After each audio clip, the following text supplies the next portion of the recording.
দর্শক, একটা খবরের প্রতি দৃষ্টি আকর্ষণ করছি। 11 বছর পর কবর থেকে তোলা হলো শিবির কর্মীর মরদেহ। বুঝতে পারছেন? আমরা এখন সিরিয়ার বিভিন্ন খবর দেখছি না, যে কিভাবে বন্দীদেরকে রাখা হয়েছিল সেই দুর্গম কারাগারে এবং 15টি লাশ তোলা হলো। ঠিক বাশার যেমন সিরিয়াকে নরকে পরিণত করেছিল, ঠিক হাসিনা বাংলাদেশকে মৃত্যুকূপে পরিণত করেছিল। সেই মৃত্যুকূপ থেকে এখন লাশগুলো তোলা হচ্ছে বিচারের জন্য। পরিবার বিচার চায়, মামলা হচ্ছে। সেই মামলার প্রেক্ষিতে 10 বছর, 11 বছর, 12 বছর আগে যারা মারা গিয়েছিল, যাদেরকে মেরে ফেলা হয়েছিল গুলি করে, তাদের লাশগুলো এখন তোলা হচ্ছে। তেমনি একটি খবর নোয়াখালীর কোম্পানিগঞ্জে। দর্শক, আমরা বিদেশের খবর পড়ে খুব চমকে উঠি। বাংলাদেশেও যে বাশারের মতো নিষ্ঠুর স্বৈরশাসক ছিল, সেটা নিশ্চয়ই বুঝতে পারছেন।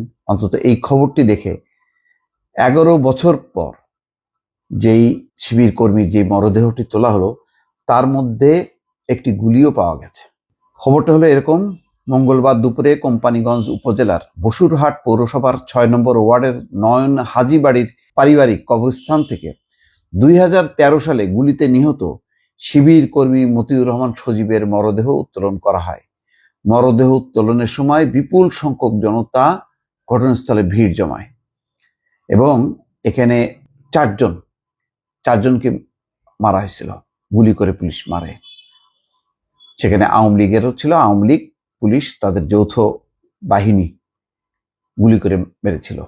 2013 সালে 4 জামাত শিবির কর্মী গুলিতে নিহতের ঘটনায় গত 26শে সেপ্টেম্বর একটি হত্যা মামলা দায়ের করা হয়। এরই পরিপ্রেক্ষিতে ময়নাতদন্তের জন্য আদালত ওই 4 জনের মরদেহ উত্তোলনের নির্দেশ দেন। আদালতের নির্দেশ পাওয়ার পর আজ দুপুরে নিহত শিবির কর্মী সজীবের মরদেহ উত্তোলন করা হয়।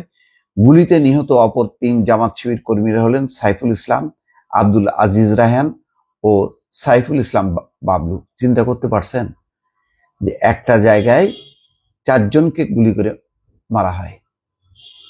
11 বছর পর সেই লাশ উত্তোলন করে এখন তদন্ত হচ্ছে যে সেই গুলির চিহ্ন পাওয়া যায় কিনা, এবং গুলিও পাওয়া গেছে। তাদের মরদেহ পর্যায়ক্রমে কবর থেকে উত্তোলন করা হবে। এই 4 জনেরই মরদেহ পর্যায়ক্রমে উত্তোলন করা হবে।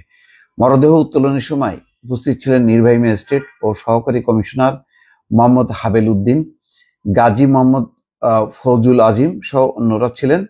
2013 সালের 14 ডিসেম্বর নোয়াখালীর কোম্পানিগঞ্জ উপজেলার বসুরহাট পৌরসভায় জামাত শিবিরের 4 নেতাকর্মীকে গুলি করে হত্যার ঘটনায় নিহত জামাত কর্মী সাইফুল ইসলামের বড় ভাই মোহাম্মদ আমিরুল ইসলাম বাদী হয়ে আদালতে একটি মামলার জন্য আবেদন করেন। আদালত আবেদনটি আমলে নিয়ে কোম্পানিগঞ্জ থানাকে প্রয়োজনীয় ব্যবস্থা গ্রহণের নির্দেশ দেয়। পরে গত 26শে সেপ্টেম্বর কোম্পানিগঞ্জ থানা ওবায়দুল কাদেরের ছোট ভাই, বসুরহাট পৌরসভার সাবেক মেয়র ও উপজেলা আওয়ামী লীগের সভাপতি আব্দুল কাদের মির্জা, সাবেক উপজেলা চেয়ারম্যান মিজানুর রহমান বাদল, ইউনো নুরুজ্জামান, তৎকালীন থানার পরিদর্শক মোহাম্মদ শফিকুল ইসলাম ও 19 জন পুলিশ সদস্য সহ 112 জনের নাম উল্লেখ করে একটি হত্যা মামলা দায়ের করে। দেখা যাক, এটা খুবই মর্মান্তিক ঘটনা। 11 বছর পর মরদেহ তোলা হলো, সেই মরদেহের মধ্যে গুলিও পাওয়া গেল। দর্শক, ভালো থাকবেন। আল্লাহ হাফেজ।